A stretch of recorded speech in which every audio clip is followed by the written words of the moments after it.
After Hezekiah had faithfully carried out this work, King Sennacherib of Assyria invaded Judah. He laid siege to the fortified towns, giving orders for his army to break through their walls. When Hezekiah realized that Sennacherib also intended to attack Jerusalem, he consulted with his officials and military advisors, and they decided to stop the flow of the springs outside the city. They organized a huge work crew to stop the flow of the springs, cutting off the brook that ran through the fields. For they said, "Why should the kings of Assyria come here and find plenty of water?" Then Hezekiah worked hard at repairing all the broken sections of the wall, erecting towers, and constructing a second wall outside the first. He also reinforced the supporting terraces in the city of David and manufactured large numbers of weapons and shields. He appointed military officers over the people and assembled them before him in the square at the city gate. Then Hezekiah encouraged them by saying, "Be strong and courageous. Don't be afraid or discouraged because of the king of Assyria or his mighty army, for there is a power far greater on our side. He may have a great army, but they are merely men. We have the Lord our God to help us and to fight our battles for us." Hezekiah's words greatly encouraged the people. While King Sennacherib of Assyria was still besieging the town of Lachish, he sent his officers to Jerusalem with this message for Hezekiah and all the people in the city. This is what King Sennacherib of Assyria says. "What are you trusting in that makes you think you can survive my siege of Jerusalem? Hezekiah has said, 'The Lord our God will rescue us from the king of Assyria.' Surely Hezekiah is misleading you, sentencing you to death by famine and thirst. Don't you realize that Hezekiah is the very person who destroyed all the Lord's shrines and altars? He commanded Judah and Jerusalem to worship only at the altar at the temple and to offer sacrifices on it alone. Surely you must realize what I and the other kings of Assyria before me have done to all the people of the earth. Were any of the gods of those nations able to rescue their people from my power? Which of their gods was able to rescue its people from the destructive power of my predecessors? What makes you think your God can rescue you from me? Don't let Hezekiah deceive you. Don't let him fool you like this. I say it again. No god of any nation or kingdom has ever yet been able to rescue his people from me or my ancestors. How much less will your God rescue you from my power?" And Sennacherib's officers further mocked the Lord God and his servant Hezekiah, heaping insult upon insult. The king also sent letters scorning the Lord, the God of Israel. He wrote, "Just as the gods of all the other nations failed to rescue their people from my power, so the God of Hezekiah will also fail."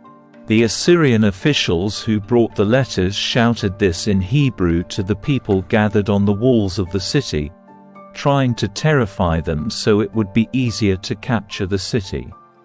These officers talked about the God of Jerusalem as though he were one of the pagan gods, made by human hands. Then King Hezekiah and the prophet Isaiah son of Amoz cried out in prayer to God in heaven. And the Lord sent an angel who destroyed the Assyrian army with all its commanders and officers. So Sennacherib was forced to return home in disgrace to his own land. And when he entered the temple of his God, some of his own sons killed him there with a sword. That is how the Lord rescued Hezekiah and the people of Jerusalem from King Sennacherib of Assyria, and from all the others who threatened them.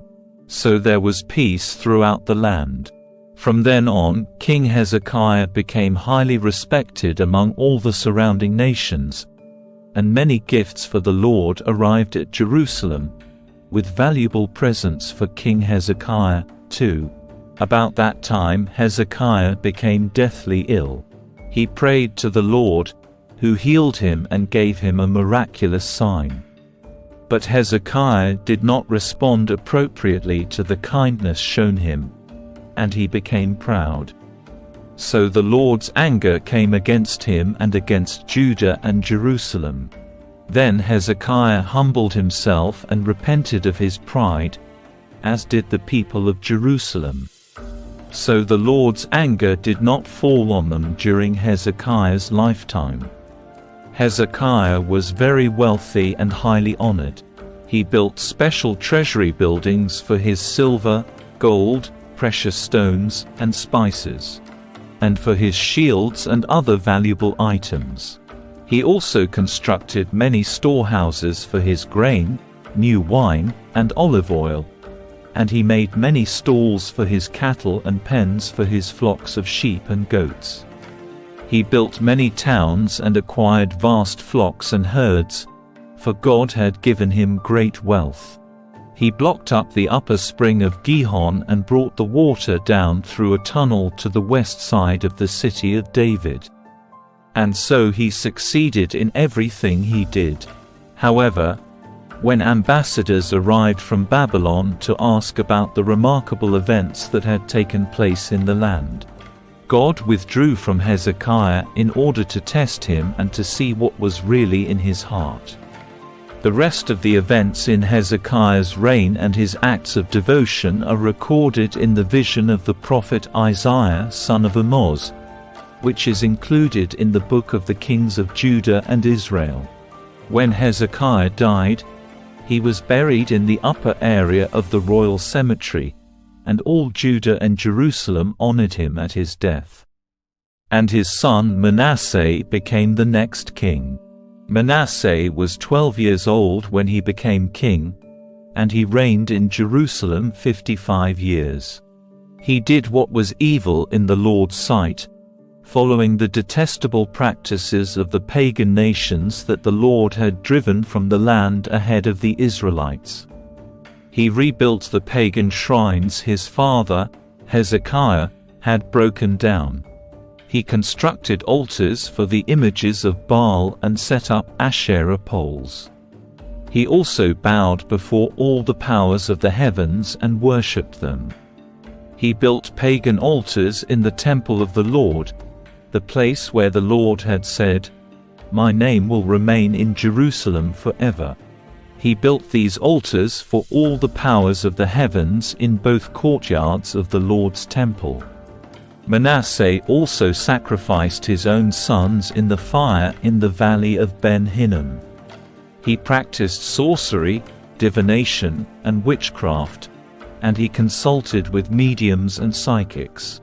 He did much that was evil in the Lord's sight, arousing his anger. Manasseh even took a carved idol he had made and set it up in God's temple, the very place where God had told David and his son Solomon, "My name will be honored forever in this temple and in Jerusalem, the city I have chosen from among all the tribes of Israel. If the Israelites will be careful to obey my commands, all the laws, decrees, and regulations given through Moses, I will not send them into exile from this land that I set aside for your ancestors."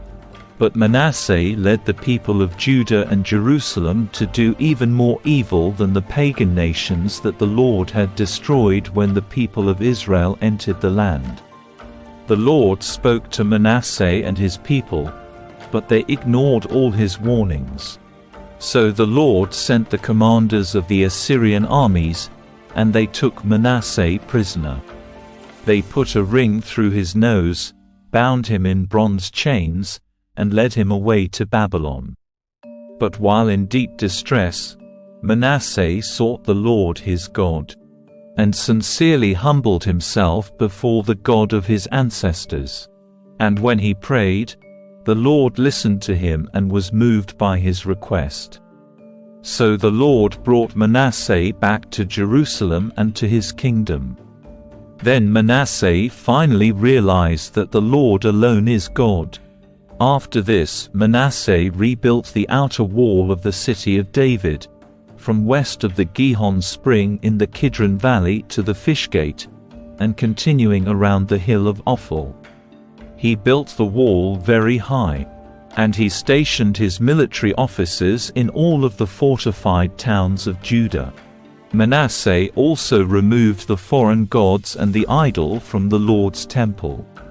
He tore down all the altars he had built on the hill where the temple stood and all the altars that were in Jerusalem, and he dumped them outside the city. Then he restored the altar of the Lord and sacrificed peace offerings and thanksgiving offerings on it.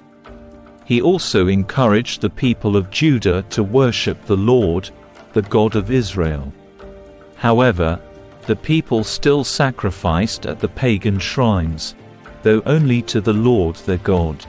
The rest of the events of Manasseh's reign, his prayer to God, and the words the seers spoke to him in the name of the Lord, the God of Israel, are recorded in the book of the kings of Israel. Manasseh's prayer, the account of the way God answered him, and an account of all his sins and unfaithfulness are recorded in the record of the seers. It includes a list of the locations where he built pagan shrines and set up Asherah poles and idols before he humbled himself and repented. When Manasseh died, he was buried in his palace. Then his son Amon became the next king. Amon was 22 years old when he became king, and he reigned in Jerusalem 2 years. He did what was evil in the Lord's sight, just as his father, Manasseh, had done. He worshipped and sacrificed to all the idols his father had made. But unlike his father, he did not humble himself before the Lord. Instead, Amon sinned even more. Then Amon's own officials conspired against him and assassinated him in his palace. But the people of the land killed all those who had conspired against King Amon, and they made his son Josiah the next king.